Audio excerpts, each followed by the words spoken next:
కళ్ళ ఎదుట ఉగ్రవాదం కనబడుతున్నా అబ్బే అదేం లేదని ప్రచారం చేయాలనుకునేటటువంటి అతి సెక్యులరిజమే ఇప్పుడు మేక్రాన్ ఫ్రాన్స్ అధ్యక్షుడికి ప్రాణాంతకమైంది.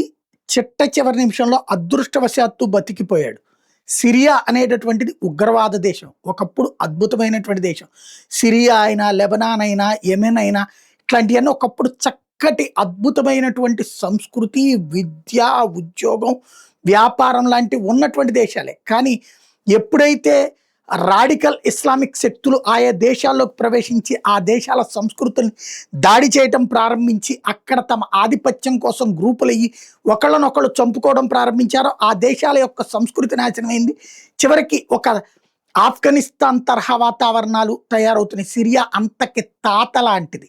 ఐఎస్ఐఎస్ తీవ్రవాదే ఇప్పుడు ఆ దేశ అధ్యక్షుడు. అతన్ని వెనకుండి నడిపించి ఆ దేశంలో అలాంటి అల్లకల్లోలం చేసినటువంటి అమెరికా అతన్ని అక్కడ నుంచోబెట్టింది. అమెరికా ప్రోత్సహించి తయారు చేసిన అధ్యక్షుడిని ఫ్రాన్స్ కూడా మద్దతిస్తూ ఉంటుంది.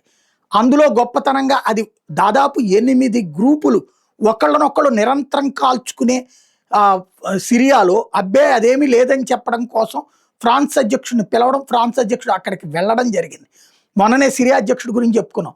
వాడు నేను గనక నాతో సవ్యంగా ఉంటే కోటేసుకున్నది, లేకపోతే కనుక ఉగ్రవాద ఫోటో 2 పెట్టి ఇది అని చెప్పుకొచ్చినట్టు దరిద్రుడు వాడు.